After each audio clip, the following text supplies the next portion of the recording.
कहते हैं कि अपनी लड़ाई खुद लड़नी पड़ती है। जिंदगी की लड़ाई ये लोग साथ कम देते हैं। जिंदगी की लड़ाई में लोग साथ कम देते हैं, ज्ञान ज़्यादा देते हैं। ज्ञान देने के लिए बहुत लोग आते हैं हमें देने के लिए, कैसे नहीं, ऐसे किया जाए, ऐसे किया जाए। साथ कम लोगों का होता है। ये कुछ ही चंद लोग हैं जो हमारे इस कार्यों में साथ दे रहे हैं। आम लोग इतना साथ नहीं देते।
दुनिया में क्यों तूने लाया बता, क्यों है चुप, कुछ बता, कुछ बता, कुछ बता।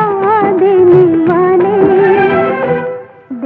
वाले किसी को गरीबी न दे, मौत दे दे मगर बदनसीबी न दे। देने वाले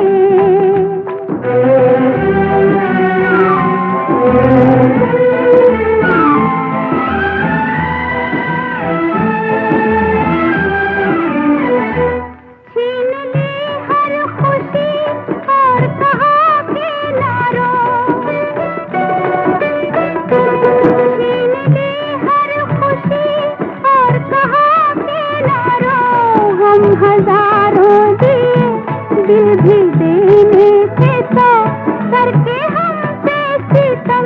खुश ना हो, खुश ना हो। देने वाले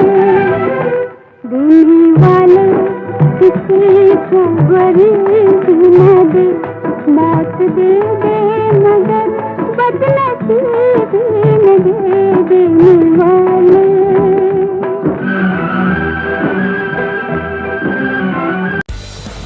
हित चैरिटेबल ट्रस्ट द्वारा एचएमटी के समीप बुरी अवस्था में बैठे एक बेसहारा मंद बुद्धि व्यक्ति को हिमशिखा शांति घाट में ले जाया गया। जानकारी देते हुए हित चैरिटेबल ट्रस्ट के संस्थापक ने बताया कि यह व्यक्ति एचएमटी के समीप बहुत गंदी अवस्था में बैठा हुआ कूड़े से निकालकर रोटियां खा रहा था और ऐसी अवस्था में देख इसे शांति घाट में ले जाकर अपनी टीम की सहायता से नहला धुलाकर साफ सुथरे कपड़े पहनाए गए। उन्होंने बताया कि उक्त व्यक्ति अपना नाम पता कुछ भी सही ढंग से नहीं बता पा रहा है। हित चैरिटेबल ट्रस्ट के संस्थापक ने बताया कि वह ऐसे मंद बुद्धि बेसहारा लोगों की सहायता कर उन्हें एक नया जीवन दान देने के लिए पिंजौर कालका शहर में एक आश्रम स्थापित करना चाहते हैं और जल्द ही ऐसा आश्रम बनाकर वह इन लोगों की सेवा करेंगे। इसके साथ ही उन्होंने बताया कि श्राद्ध के समय में ट्रस्ट के सहयोग से करीब 6 लावारिस शवों का अंतिम संस्कार भी किया जा चुका है और आगामी 6 अक्टूबर को वह लावारिस शवों का अंतिम संस्कार करने उपरांत अस्थियां विसर्जन करने के लिए हरिद्वार भी जाएंगे। गौरतलब है कि ट्रस्ट द्वारा पिछले कई सालों से लावारिस शवों के निःशुल्क अंतिम संस्कार करने उपरांत हरिद्वार जाकर अस्थि विसर्जन के करने का कार्य किया जा रहा है। हित चैरिटेबल ट्रस्ट के संस्थापक ने सभी क्षेत्रवासियों से अपील की है कि यदि किसी भी व्यक्ति को कोई भी बेसहारा मंद बुद्धि व्यक्ति बुरी अवस्था में मिलता है तो ट्रस्ट से संपर्क कर इस पुण्य के कार्य में अपनी भागीदारी जरूर निभाएं। इस मौके पर उनके साथ बीके अत्री, हितेश शर्मा, रोहताश दहिया, अशोक बंसल, पूर्व पार्षद हरबंसलाल, राजू आदि भी मौजूद रहे। सबसे पहले मैं सबको नमस्कार करूंगा, प्रणाम, जय श्री राम। और ये जो हम समाज में कार्य कर रहे हैं, जो आप हमारी खबरें पहुंचाते हैं समाज तक, मैं आपका बहुत बहुत धन्यवाद करता हूं, मीडिया का, मनी जी आपका। तो ये जो हमारी ऐसी सेवाएं होती हैं समाज तक पता चलती हैं, तो हम इस कार्य को आगे और करते हैं। ये आज हमें मिला है जी, क्या कहते हैं, HMT के पास। वहाँ पे एक ऐसे तरीके से पड़ा था, गंदी सी रोटी खा रहा था, काफ़ी इसके पास कूड़ा करकट इकट्ठा था। उसी में से देखा मैंने काफ़ी गंद सी बदबू स्मेल आ रही थी, तो ये वहाँ पे खाना खाते हुए बैठा हुआ था। तो वहाँ से फिर मैंने इसको देखा, अपनी गाड़ी में लेके आया यहाँ पे शांति घाट में। हम सभी सेवादारों ने मिलके इसको नहाया धोया, इसको साफ़ सुथरा करा। इससे पहले की भी तस्वीर आप देखेंगे और अब की भी देखेंगे, कितना अंतर है इसमें। अब ये जैसे साफ़ सुथरा बन के हमारे साथ खड़ा है। इतनी स्मेल थी उस टाइम, हमें इतनी घिन आ रही थी गाड़ी में। तो इसी प्रकार से मैं समाज को यही कहना चाहूँगा, अगर कोई ऐसे मंदबुद्धि लोग मिलते हैं, आप हमें संपर्क करें, हम उनको लाएंगे, अपना यहाँ पे लाकर उसको नला धुलाकर सेवा करेंगे। अगर कोई ज़्यादा ही होगा सीरियस, उसको हम करनाल आश्रम में पहुँचाएंगे। आज मित्रों के श्राद्ध चल रहे हैं, इसी प्रकार हम आज 6वां अज्ञात व्यक्ति का संस्कार करा है। उसका संस्कार 6वें व्यक्ति श्राद्धों में आज 6वें व्यक्ति का हमने संस्कार करा है, और 6 तारीख को हम अस्थियाँ लेकर सभी सेवादार मिलकर हरिद्वार उनका विसर्जन करने जाएंगे।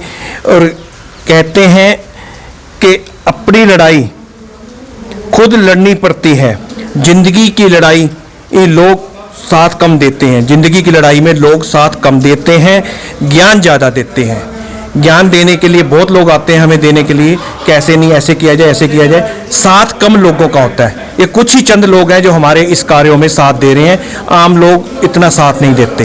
और फिर मैं लास्ट में आपका बहुत बहुत धन्यवाद करता हूँ, शुक्रिया अदा करता हूँ। इसी प्रकार हमारी सेवाएं जो समाज तक जाती हैं, और समाज को भी मैं कहता हूँ, कोई हमारी नीचे नंबर चल रहे हैं, कोई ऐसे व्यक्ति मंदबुद्धि लोग मिले, हमसे संपर्क करें, हम उनको लाएंगे। और बहुत जल्द ही यहाँ पर एक आश्रम खोलने का कार्य कर रहे हैं, आप सब लोगों के आशीर्वाद से। तो पावली इसको कहाँ पर रखोगे, अपने घर रखोगे इसको? नहीं, अभी तो हम इसको कहीं नहीं रखेंगे, इतना भी मंदबुद्धि है तो सही, पर अभी तो हम इसको यहीं पे कहेंगे, रहेगा तो यहाँ पे रखेंगे, नहीं तो फिर अपना तो वैसे ही। कोई मिला भी है?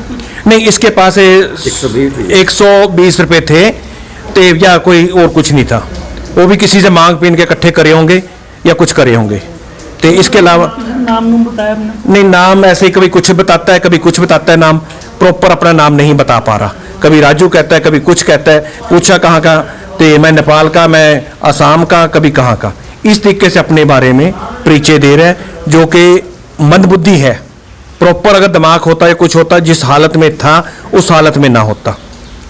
अब ये इसकी इच्छा होगी, अगर यहाँ पे रहेगा तो हम इसको रखेंगे, सुबह शाम इसको खाना पानी खिलाएंगे। नहीं होगा तो अभी हमारे पास व्यवस्था ना होने के कारण हम ऐसे इनको नहीं रख पा रहे। और प्रशासन से भी हमने, निगम से भी प्रार्थना करी है, कोई हमें जगह प्रोवाइड कर दें। हम अपनी जेब से ही आश्रम अपना बना लेंगे, जगह नहीं है, जगह हमें मिल जाए और बहुत जल्द आश्रम हम बनाएं। बहुत बहुत धन्यवाद सभी मेरे भाइयों का। और 6 तारीख को हम हरिद्वार जा रहे हैं। जो कोई सज्जन मित्र चलना चाहे, इन का किसी का भाई, किसी का मित्र, किसी का बाप, किसी का दोस्त बनके उनकी अस्थियां विसर्जन करने के लिए चलना चाहे, वो हमसे कांटेक्ट कर सकता है। नीचे स्क्रीन में हमारा नंबर है।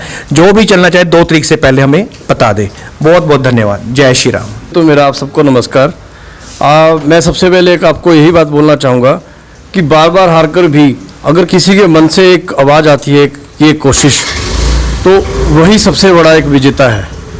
हमारा इस हित चैरिटेबल ट्रस्ट के द्वारा यही एक संकल्प, हमारा यही एक लक्ष्य है कि जैसे 100 में से अगर 10 व्यक्ति भी इस जैसे लोग घूम रहे हैं, और अगर इसमें से हमारी जो कोशिश रहती है, अगर उसमें से 10 या 20% लोग भी अपने अगर घर पहुंच जाएं, या हमारी वीडियो देखकर अपना कोई भी इसका परिचित या कोई भी इन व्यक्तियों का परिचित हमें संपर्क करता है, और जैसे हम उनको घर पहुँचाने का एक कार्य करते हैं, तो अगर ऐसा ही कोई लवारिस व्यक्ति अपने घर पहुंच जाए, तो मुझे लगता है उसकी ज़िंदगी बहुत खुशहाल बन जाएगी। और यही हमारा संकल्प है, और इसी संकल्प के साथ हम आगे भी कार्य करते रहेंगे। धन्यवाद।